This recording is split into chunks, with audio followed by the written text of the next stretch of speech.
In 2010, I lived with the Butbut tribe in Kalinga.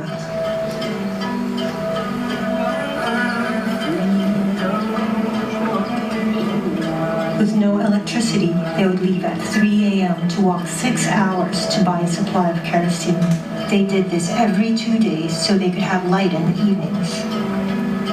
Salt and water are in all Filipino homes. I wanted to help with my background in science. I asked myself if I could find a chemical reaction with basic salt and water to make sustainable electricity. I was told this was impossible. I tried and failed repeatedly. After many attempts, we had our breakthrough.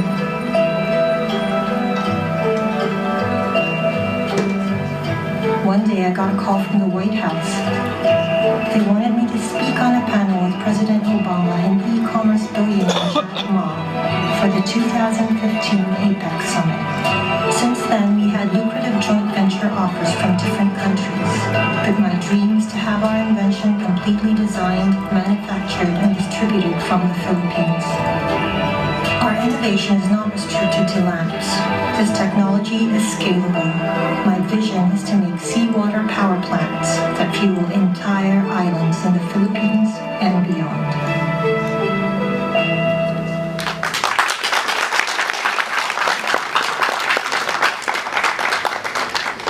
Hello, good afternoon everyone. That video actually almost always doubles the pressure on my shoulder.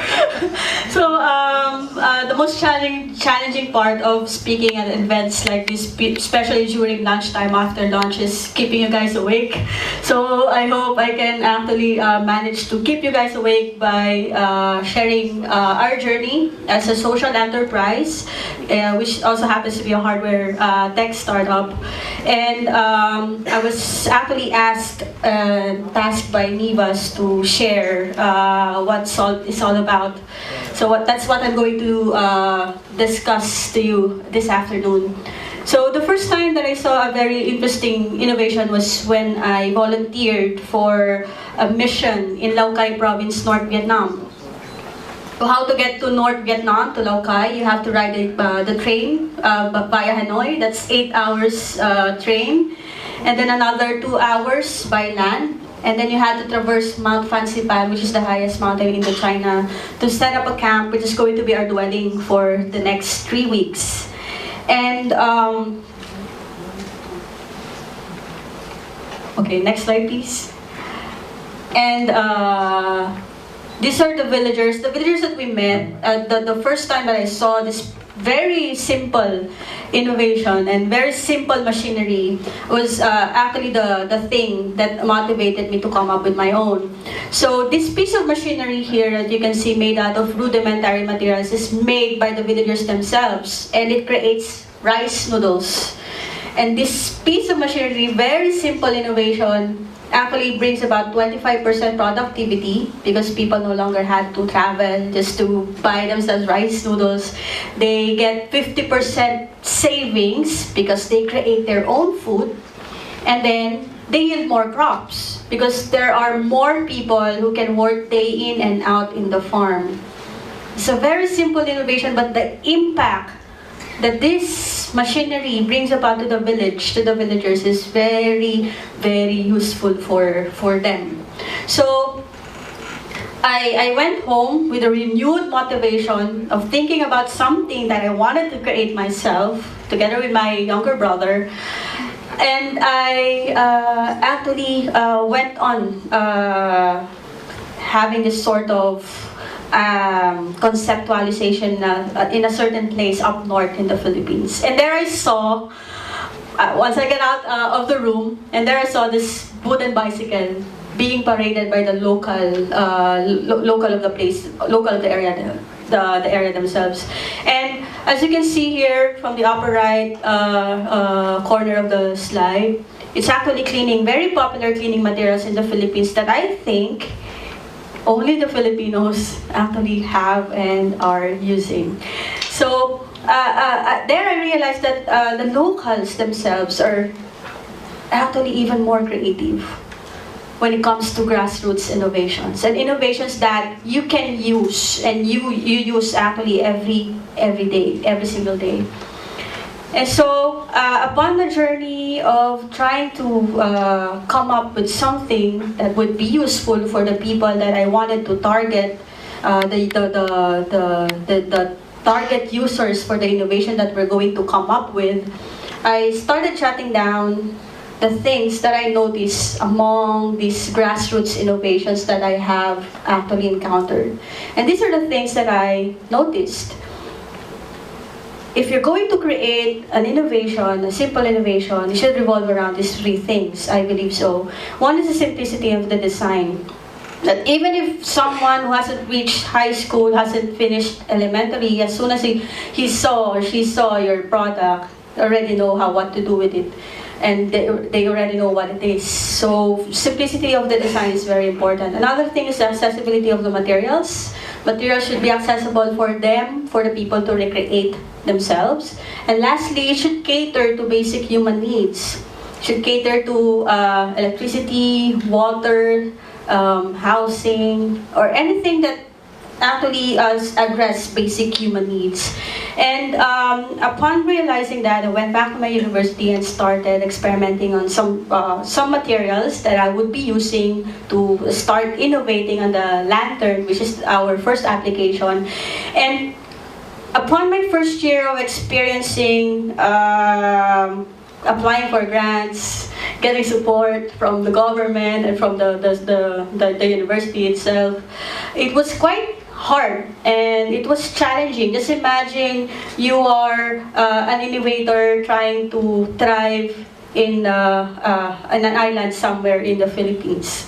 So it's really very hard. It was very challenging, and I was almost at the brink of actually giving up the whole thing.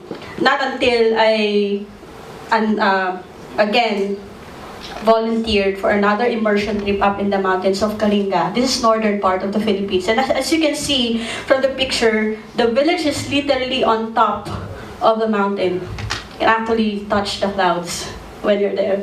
So, given the fact that these people live on top of the mountain, they don't have access to electricity. And another thing that we noticed that most of the people in rural marginalized areas use kerosene lanterns as their main source of lighting. Later on, I'll be discussing why people why people keep on going back into using kerosene lanterns despite other alternative light sources that we have right now. So we'll be going back. I'll be going back and discuss to you the reason behind that. And these people literally live on top of the mountain. They don't have access to electricity. They use kerosene lanterns as their main source of lighting. And another thing that I learned from the villagers themselves is that people had to travel down and walk several hours just to buy a supply of kerosene for them to use at night. So they had to travel at 2 in the morning just to walk several hours, 6 hours to the nearest town, which they usually get their supplies from. And since these people only earn 150 pesos per day, they cannot afford to buy in bulk.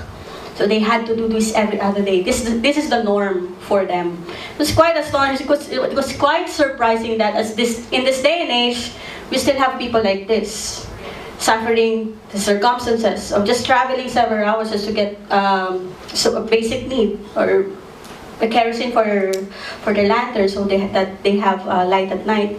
And upon learning that, upon the journey of trying to innovate something that these people could use and could be of help to them, I learned that the Kalinga story, the family which I lived with for about 3 weeks, is just one of the many stories of people who are also suffering the same circumstances. So just imagine, according to World Bank, this is a study which actually around 2013 study. According to World Bank, just imagine 1 out of 6 people still live without access to electricity. That's 13% of the world's population, about 1.4 billion people. And despite the progress that we have in science and technology, I'm actually bothered about these numbers. And that's just not it. 800 or almost 800 million people don't have access to clean water. 4 billion people not connected to the internet. And 4 billion people make up the world's poor. And we are 7 billion. So just imagine the numbers, and you'll be able to learn, or you'll be able to get inspired of helping these people. Because sometimes when we try to do or try to adapt the trickle-down effect, it usually doesn't really reach the bottom. So we have to create another system. That's why we're actually using the approach of bottom-up instead of trickle-down. So upon learning those numbers and experiencing the problem myself, it was actually, I was just fortunate because on the same year of finalizing the innovation that we had, there's this certain competition in Manila, in Philippines. And this competition is organized by a certain foundation run by an MVP group of companies. And what they do is they search for 10 ideas all around the Philippines, even the remotest island. And if they like your idea, they're going to support you. You get financial support, you get soft support as well. They will teach you how to make your idea sustainable. And we were lucky enough because we got in as one of the 10 incubatees back in 2014. And since I don't have any business background, I'm an engineer, and fortunately my brother is business major. I pulled him and asked for his help. Can we make this sustainable? Can you help me build this into a social enterprise so we can help more people? And he agreed, and since then we established SALT as a social enterprise. So SALT stands for Sustainable Alternative Lighting. And what we basically did, this is actually our 4th prototype. We're still in the works of finalizing the design before really getting into mass production. Is we innovated and we reinforced the material. It's basically a metal air, based on metal air battery concept. But what we did is we reinforced the material so it will last much longer than the current system. And at the same time, it's more permeable with air, so you can produce more power than the current system, the current existing system. And with our innovation with the material that we did, the current system only lasts for 2 weeks. Ours lasts for 6 months. So that's the leap. That's where the innovation lies, with the lifespan of the materials inside the lantern. And just to show you how it works, basically we're targeting island communities in the Philippines, and we have more than 7,000 islands. And most of these islands do not have electricity. They're not connected to the power grid, and most of them are using kerosene lanterns. And just to show you a brief demo of the product. If you're not living along the coastline, you can create your own saline solution by just adding a tablespoon of salt in a glass of water. Then you have about 8 hours of lighting, but in reality you can use it for 4 days straight, the lighting.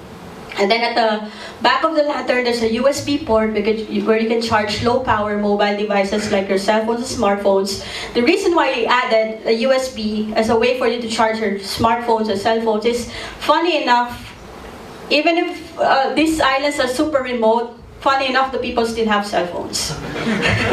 Even if they don't have access to electricity. So that's weird. I guess it's because since Philippines is being we are experiencing like 100 typhoons per year. Communication is very important to them. So that's one of the reasons why we also added a USB port. So people still have an option for them to charge their phone if their power banks are already drained.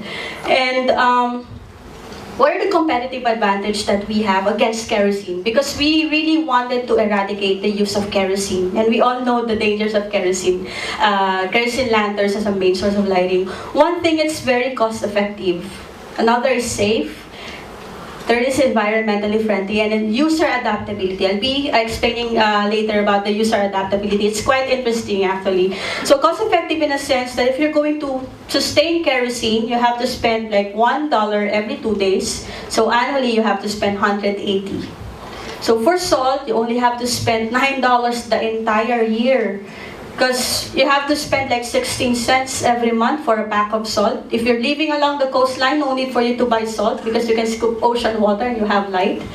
And $7 per month for the consumable part. There's something inside the lantern that you have to replace every now and then. But the innovation is, the existing innovation, it only lasts for 2 weeks, ours lasts for 6 months. So you only have to replace it twice a year. It only costs about around $7. And it's safe because there are no materials inside the lantern that may cause fire accidents.